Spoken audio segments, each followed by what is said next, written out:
This film presents the activities carried out in the Under Ice 2014 field experiment in the Fram Strait. The main goal of the experiment was to deploy 8 moorings for acoustic and oceanographic monitoring of the ocean environment.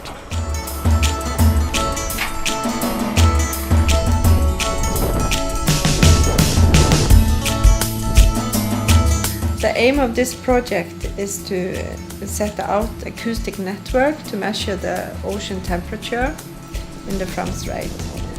And then the next is to set out 3 oceanographic moorings which will support the acoustic network.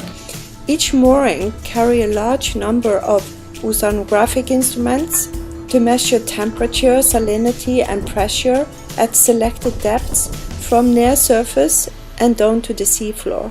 The moorings are also equipped with acoustic instruments to measure the ocean current profile. We also have some recoveries or moorings for Alfred Wegener Institute, and then to do XPT and XCTD measurements to support the interpretation of the acoustic measurements. The instrument here is an ADCP, acoustic Doppler current profiler. So it sends out a sound signal, and using the Doppler shift in the sound, you can then calculate how fast the water was moving. There's going to be mooring anchors. You have a release on top of it, so you'll never recover the anchor. It's just something that stays on the seafloor. These are flotation balls. These are glass balls inside these yellow hard hats. They provide flotation for the mooring, so it stays taut. Loading the big floats, the big sources, all the anchors, getting all the big pieces on.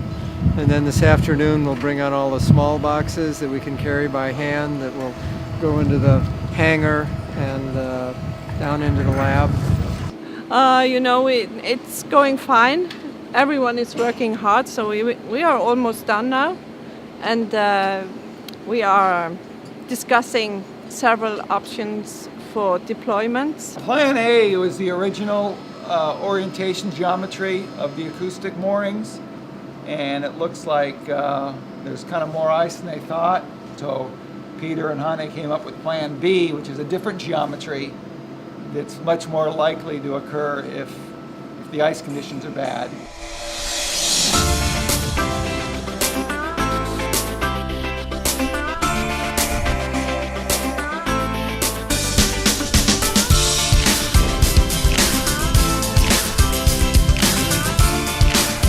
Well, it's great to get started. We're all very excited about deploying the moorings and recovering the moorings. So it's a good feeling to get into the sea and also into the sea ice. Welcome on board, and I hope that the cruise will be just as good as the mobilization was.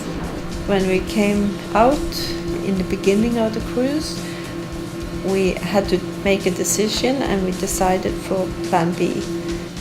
As soon as you have a plan, you have been thinking through what you are doing, and then it's much more easy to make changes because you know what it will influence. You have to be careful here. It's a recovery of the mooring that's called KV 27. We deployed this mooring last year. Picking up a mooring is basically we have acoustic releases that are down on the anchor, and we send a signal from the ship down to the releases, which tells them to basically open. And once the release is open, it lets the whole mooring come up to the surface with the buoy on the top. Once the buoy's up on the surface, we'll go into a recovery mode where we'll hook in a winch leader into the buoy, and then we start hauling in all the equipment. Today we're going to be deploying the first mooring that has an acoustic source on it. This source will transmit to receivers on the other moorings. We want to get this in first to make sure we have a working source in the ocean before we deploy the receiver moorings. So this is one of 50 hydrophone models we will deploy during the next weeks. And in total we have 5 moorings, and on each mooring we'll mount 10 of these hydrophones. So far so good. So nearly all wire is in the water now. now, so there are some small pieces left. And then we will get the buoyancy, the yellow balls in the water, and then releasers and the anchor, and that will be it. We've pre-selected positions for all of the moorings because there's a specific time, travel time from one mooring to the next, so they all have to be in the same geometry. It went good. Mooring's in, and we're gonna probably be doing transponders this evening. So mooring's complete. So you have to be patient in this game because now it takes at least 1 year before we learn anything because the data will be in the water. It will be stored inside the instruments in the water. But for the main story we have to wait another year. So it will take 2 years before we get benefit from most of the data. Yeah, we actually sent out a small boat with a listening device and verified that the source, in fact, was transmitting quite clearly. So everything looks good. And today we'll go around and put in small instruments. It will just be a couple of meters above the seafloor that we'll use to position the mooring as it moves in response to the ocean currents. So we need to know where it is within a meter or so in order to get accurate travel time measurements. We want to make sure that the source is working, and therefore we drove away from the ship to be away from the noise of the ship. So we will lower now the hydrophone. It goes down to a depth of around 100 meters.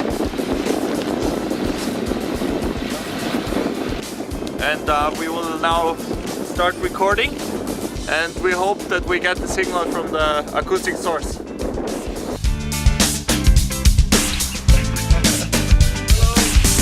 Okay, we have the data recorded, and now we will bring up the hydrophone. A significant part of our time on this cruise is spent bundling up different kinds of cables.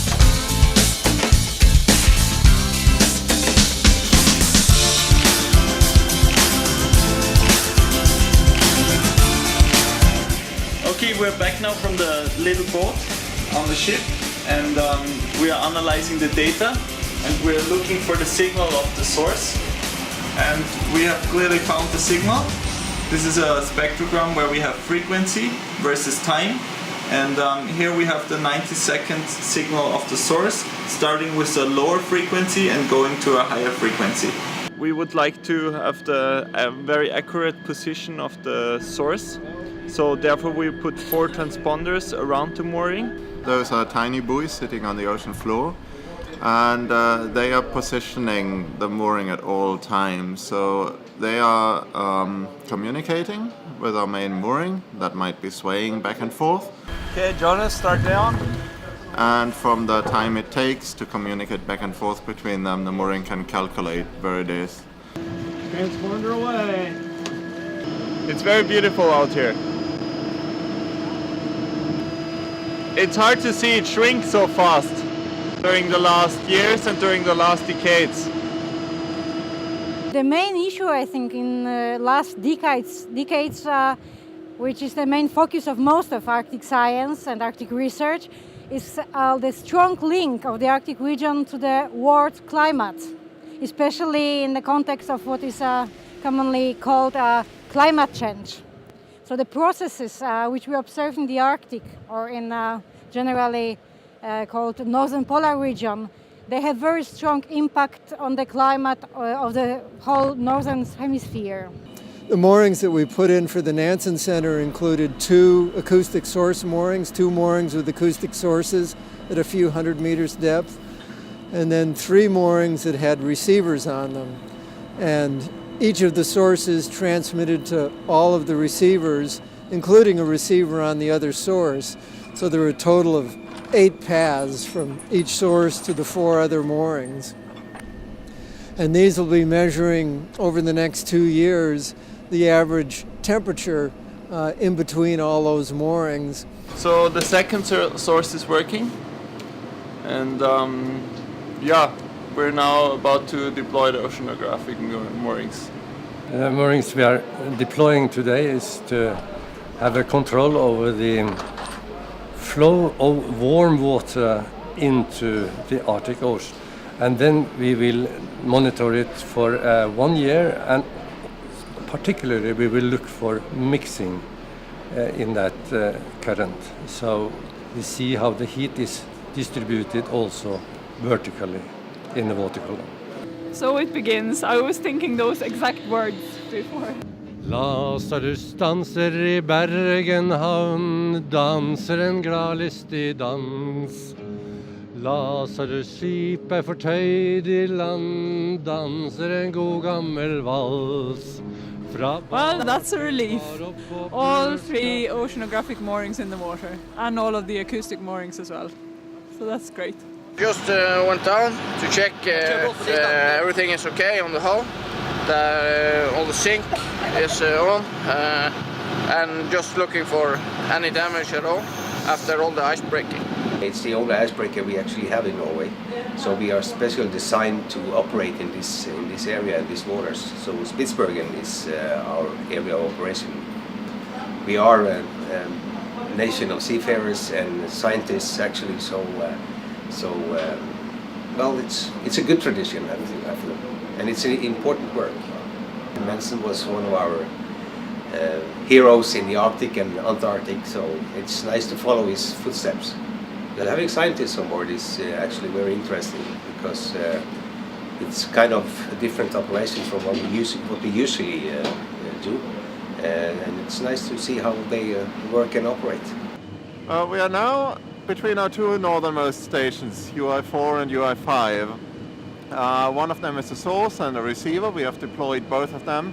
And during deployment we were always going south and around the ice. Now we are going straight through the ice, because we want to make measurements on the direct path in between those 2 stations. The equipment that we recovered for the Alfred Wegener Institute included one mooring that had a near-surface profiler.